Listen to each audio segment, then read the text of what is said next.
Dalam hitungan hari, bangunan-bangunan megah yang selama ini diklaim sebagai rumah rakyat berubah menjadi medan perlawanan. Di Jakarta, massa berkerumun di depan kompleks DPR sembari meneriakkan tuntutan. Di Makassar, kobaran api melahap gedung DPRD. Di Mataram, amarah tak terbendung membakar kantor legislatif dan kantor kepolisian. Apa yang semula tampak sebagai unjuk rasa terbatas berubah menjadi ledakan kolektif dari keputusasaan yang dipendam terlalu lama. Semua dimulai dari satu insiden tragis di ibu kota, lalu menjalar menjadi gelombang kemarahan nasional yang membentang dari barat hingga timur Nusantara. Sedikitnya 25 kota terdampak secara langsung oleh gelombang demonstrasi ini. Puluhan fasilitas publik, termasuk kantor pemerintahan, kendaraan dinas, hingga pos polisi, mengalami kerusakan parah atau hangus terbakar. Korban luka dan penangkapan tercatat di berbagai daerah, bahkan satu nyawa melayang memicu kemarahan yang tak terbendung. Ini bukan sekadar protes terhadap kenaikan tunjangan anggota dewan. Ini adalah akumulasi dari rasa kecewa, terhianati, dan dipinggirkan. Sebuah seruan lantang dari rakyat kepada lembaga yang secara konstitusional seharusnya mewakili suara mereka, namun kini dianggap telah kehilangan legitimasi moral di mata publik.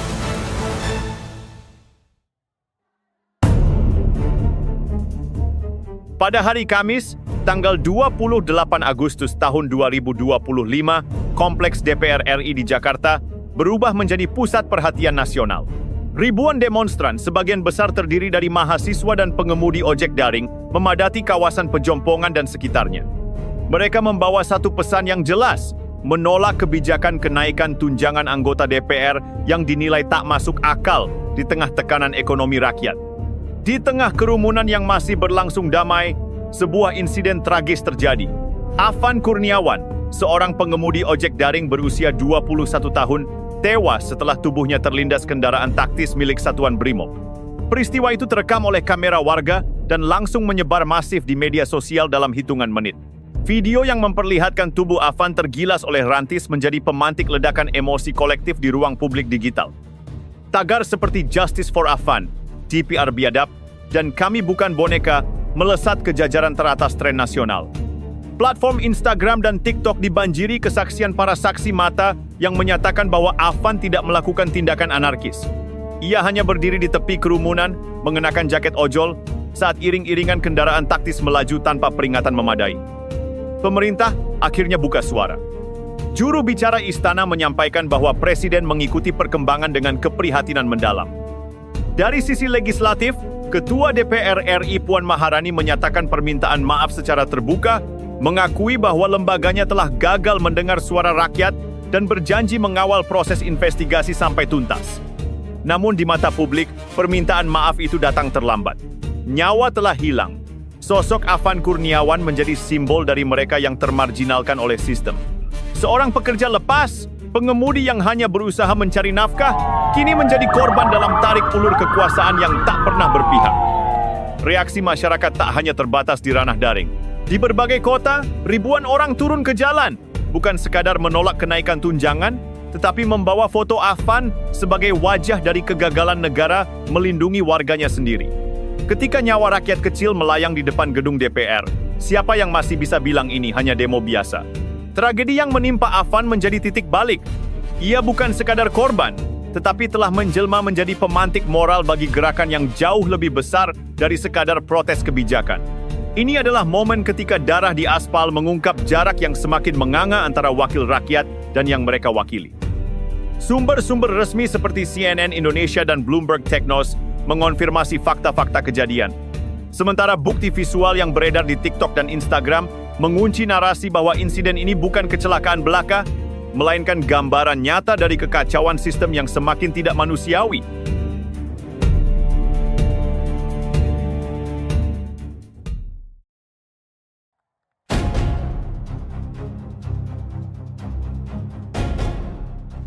Pada Jumat malam, tanggal 29 Agustus tahun 2025, langit Makassar memerah, bukan oleh senja, melainkan oleh kobaran api yang melahap gedung Dewan Perwakilan Rakyat Daerah Sulawesi Selatan. Ribuan demonstran yang sejak siang memadati area sekitar kantor DPRD berubah menjadi massa yang tak lagi dapat dikendalikan. Bentrok kecil dengan aparat pecah setelah upaya negosiasi gagal. Ketika barikade dibuka paksa dan gas air mata ditembakkan, api mulai menjalar. Gedung yang berdiri megah di jantung kota itu, yang seharusnya menjadi tempat rakyat bersuara, kini menjadi arang di tengah teriakan marah dan orasi yang bergema dari pengeras suara lapangan. Di Mataram, ibu kota Nusa Tenggara Barat, situasi tidak kalah genting. Pada tanggal 30 Agustus, massa mahasiswa yang awalnya melakukan aksi damai memadati gedung DPRD NTB sejak pagi. Namun, kemarahan yang mengendap selama berhari-hari akhirnya meledak pasca viralnya video tewasnya Afan Kurniawan. Kantor DPRD dibakar, gedung Polda NTB dirusak, dan kendaraan dinas menjadi sasaran. Para pejabat sipil dan aparat dievakuasi melalui jalur belakang demi menghindari eskalasi. Kepolisian daerah menyatakan kondisi darurat di beberapa titik, namun kehadiran aparat justru memperkeruh situasi. Ketika institusi negara terlihat lebih sibuk melindungi gedung daripada mendengarkan tuntutan rakyat, wajar jika rasa tidak percaya menjadi bara yang memantik amarah. Bandung, yang selama ini dikenal sebagai kota pelajar dan pusat intelektual, turut bergolak. Di seberang jalan, bangunan Wisma MPR yang berfungsi sebagai kantor layanan legislatif dibakar massa setelah aparat mencoba membubarkan aksi dengan kekerasan. Api membumbung tinggi disertai hujan batu dan teriakan, "Rebut kembali suara rakyat." Jalanan utama di sekitar Jalan Diponegoro lumpuh total dan Gubernur Jawa Barat yang sempat hendak menemui massa ditolak mentah-mentah. Keamanan daerah dinyatakan lumpuh sementara dan aparat kewalahan menghadapi gelombang emosi yang tampaknya tidak lagi bisa dijinakkan dengan negosiasi. Jika rakyat membakar simbol kekuasaan, mungkin yang terbakar bukan sekadar gedung, tapi juga kepercayaan. Aksi-aksi ini bukan semata tindakan vandalisme tanpa arah, tetapi bentuk protes paling ekstrem terhadap sistem yang dianggap tidak lagi merepresentasikan kepentingan publik. Ketika jalur formal tak lagi dipercaya, maka jalanan menjadi satu-satunya panggung bagi rakyat untuk bersuara. Data dari laporan Wikipedia mengenai demonstrasi Indonesia, Agustus 2025, dan liputan Times Indonesia menunjukkan pola yang jelas. Api bukan sekadar alat penghancur, tetapi juga simbol dari keputusasaan dan tekad yang selama ini dipendam dalam diam.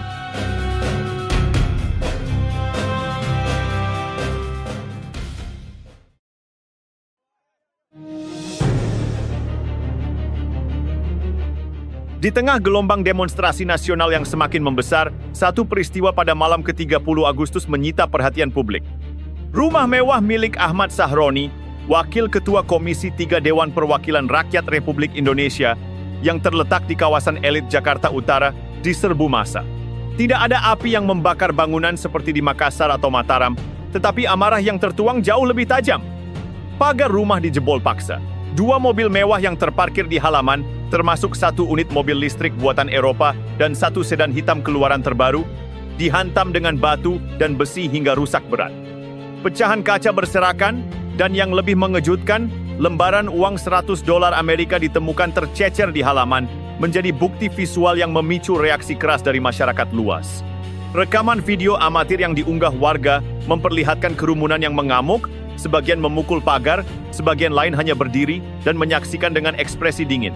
Tidak ada yang membawa spanduk atau orasi lantang, hanya teriakan-teriakan pendek yang menggema, "Kembalikan uang rakyat!" dan "Ini bukan rumah wakil kami." Aksi ini dengan cepat menyebar di media sosial dan memunculkan beragam interpretasi. Sebagian publik menyayangkan kekerasan terhadap properti pribadi, namun tidak sedikit yang menyebutnya sebagai balas dendam sosial. Rumah Sahroni dianggap representasi konkret dari jurang yang semakin lebar antara elit politik dan rakyat biasa. Di tengah gelombang demonstrasi yang dipicu ketimpangan, rumah tersebut menjadi simbol paling nyata dari ketidakadilan struktural. Ahmad Sahroni sendiri tidak berada di lokasi saat kejadian. Dalam pernyataan singkat kepada media, ia menyebut tindakan tersebut sebagai bentuk anarki yang tidak bisa dibenarkan dalam sistem demokrasi. Namun, sebagian publik justru memandang sebaliknya. Bagi banyak orang, kejadian ini merupakan cermin dari kegagalan lembaga legislatif menjaga moralitas dan kesetaraan. Ketika seorang wakil rakyat hidup dalam kemewahan yang mencolok, sementara mayoritas warganya terhimpit harga kebutuhan pokok, aksi massa terhadap rumah pribadi menjadi tidak sekadar tindakan kriminal, tetapi bentuk resistensi terhadap sistem yang dinilai telah menyimpang jauh dari semangat konstitusi. Ketika istana pribadi tak lagi kebal, itu pertanda bahwa rakyat tak melihat lagi batas antara publik dan elit. Ini bukan semata perusakan rumah seorang pejabat, melainkan penolakan kolektif terhadap simbol-simbol kekuasaan yang dianggap telah lepas kendali. Wikipedia dan dokumentasi warga menyajikan fakta yang tak terbantahkan. Pagar roboh, kendaraan hancur, uang berserakan. Dalam situasi yang semakin memburuk, rumah-rumah mewah bukan lagi sekadar tempat tinggal, tetapi telah berubah menjadi medan kritik terhadap kesenjangan sosial yang mencolok. Dalam narasi ini, kekuasaan tidak hanya dipertanyakan, tapi juga dilucuti martabatnya di hadapan publik yang marah.